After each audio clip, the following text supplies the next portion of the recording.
कैसे हो वैसे भी प्यारे प्यारे छात्रों, आप सबका स्वागत है आपके अपने चैनल टीचर्स अड्डा पर। मैं हूं आयुष चौहान और एक बहुत बड़ा पैनिक क्रिएट हो रखा है ये हमारे इसकी डेट को लेकर।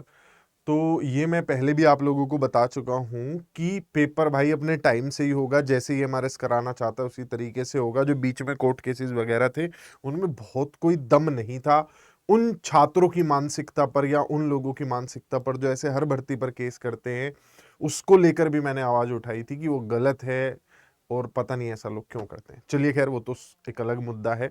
अब बात करते हैं एग्जाम को लेकर। अब बहुत सारी इस टाइप के जो हैं चीजें देख रहे होंगे या कुछ व्हाट्सएप चैट्स हैं जहाँ पे एग्जाम की डेट्स को लेकर डिस्कशन हो रखा है, उनके स्क्रीनशॉट आ रहे हैं और स्टूडेंट्स को अब एग्जाम की चिंता। मैंने बताया था जिस जगह पर जो है केवीएस के एग्जाम्स को लेकर टेंडर दिया गया था, जिस कंपनी से वहां पेपर बनाए गए थे, तो यहाँ भी उन्हीं कंपनी से बात चल रही है और एग्जाम की डेट्स जो है उन्हीं तरीकों से बाहर आ भी रही है। जो एग्जाम है इस बार उसकी जो डेट्स है वो 7, 8, 14 और 15 है।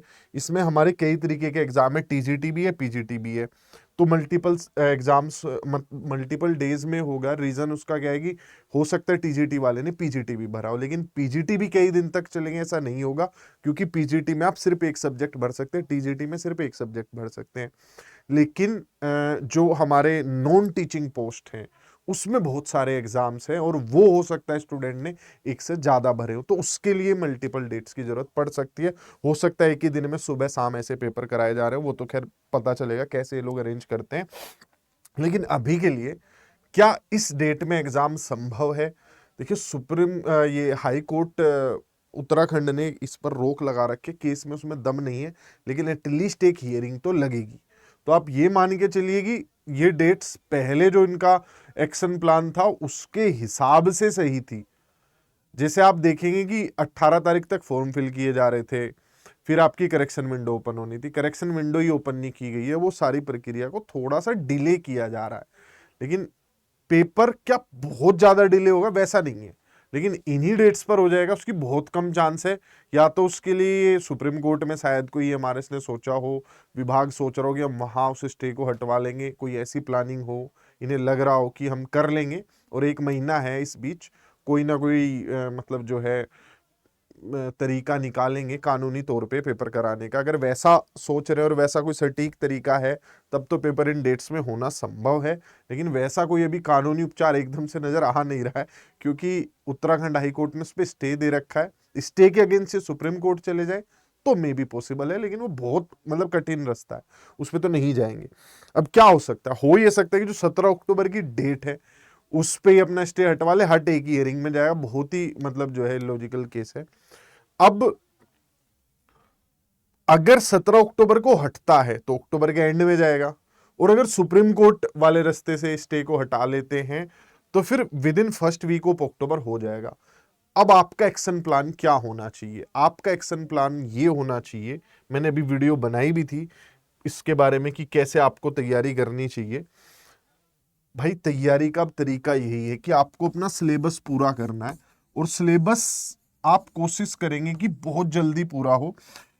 30 तारीख से लेट आपको नहीं करना है कि 30 तारीख से कभी भी आगे जो है वो जाए। 30 आपका सितंबर तक आपको कोशिश करनी है कि आपका पेपर ये जो सिलेबस है वो पूरा हो जाए। आप किसी भी तरीके से आप हम लोगों से पढ़ रहे हैं तो ठीक है, आप किसी जो है भाई हो सकता है कि सेल्फ स्टडी कर रहे हो, किसी यूट्यूब चैनल से टॉपिक सर्च करके पढ़ रहे हो, एनसीईआरटी से पढ़ रहे हो, जैसे भी आप पढ़ रहे हैं, सिलेबस 30 सितंबर तक हर हाल में पूरा हो जाना चाहिए।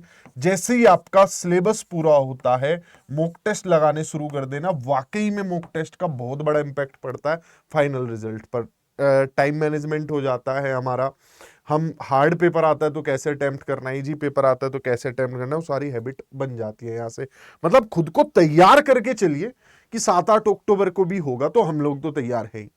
और अगर उससे ज्यादा टाइम मिलता है, यानी कि हो सकता है अक्टूबर लास्ट में पेपर जाए, तब आप लोगों को थोड़ा सा बेनिफिट ये मिल जाएगा कि आप अपनी मॉक टेस्ट वाली स्ट्रेटेजी को थोड़ा री एनालाइज कर पाएंगे। जैसे कि कुछ टॉपिक्स हैं जो आपके अच्छे से नहीं हुए होंगे, जो मॉक टेस्ट देके पता चलेगा, और आपको हो सकता है कुछ चीजें ऐसी लगे कि भाई ये तो मैंने की नहीं थी, ये तो छूट गई थी, अब करनी है, तो आप उन चीजों को कर पाओगे। इन चीजों पर थोड़ा ध्यान रखना है कि अगर डेट आगे बढ़ेगी तो थोड़ा एक बार रिवीजन कर लेंगे, री स्ट्रेटेजाइज कर लेंगे, सारी चीज़ों को एक नए तरीके से फ्रेम कर लेंगे।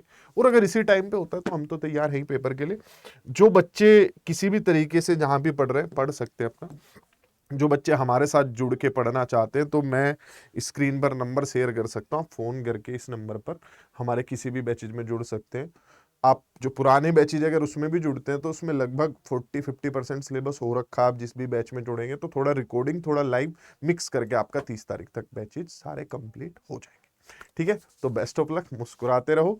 वैकेंसी बड़े दिनों में आती है, एग्जाम जल्दी लेट को लेके वो मत करो, जब भी हो जाए बढ़िया तरीके से हो जाए। बस ये दुआ करो कि इसमें कोर्ट केसेस वगैरह ज़्यादा परेशान ना करें। Bye bye, take care. Video पसंद आया तो इसे लाइक करके चैनल को सब्सक्राइब कर लेना।